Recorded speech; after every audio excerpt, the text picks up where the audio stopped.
Efendim, benden ufak bir bacımı kaybettim. Yeğenlerime söz vermiştim ki bacım için de bir şeyler söyleyeceğim. İşte nasip bu kasete geldi. Görelim o yeğenlerim isteği yerini alsın. Ne dedi Öztürkoğlu, ne dedi?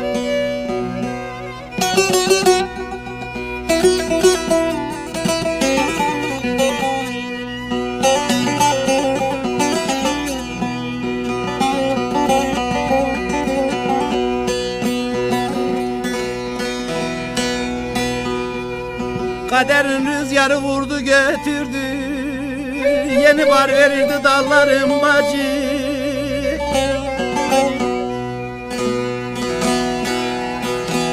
Yine fidanımı kırdı götürdü, açılmadan soldu güllerim bacı. Ah bacı, can bacı.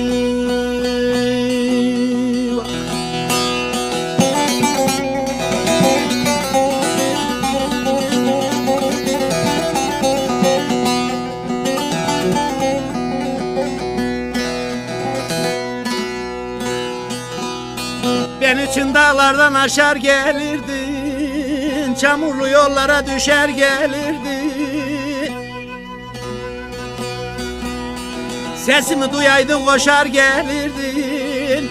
Şimdi uzak kaldı yollarım bacı. Ah bacı, can bacı.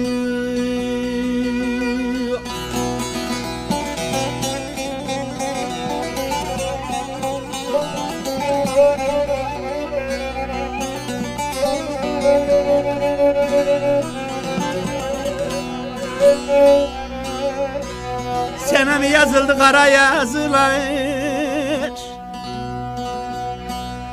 boynu bükük kaldı evde kuzular.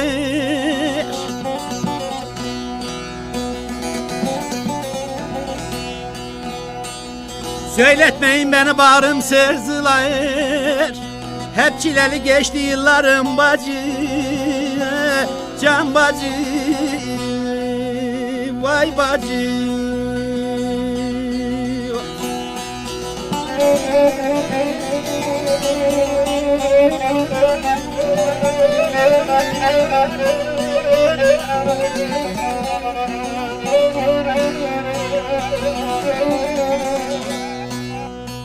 Yaşlar doldu Öztürkoğlu'nun gözüne,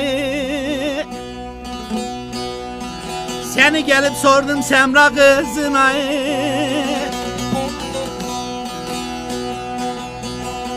Açtım kefenini baktım yüzüne, susmuş konuşmuyordu dillerim bacı. Ah bacı, can bacı.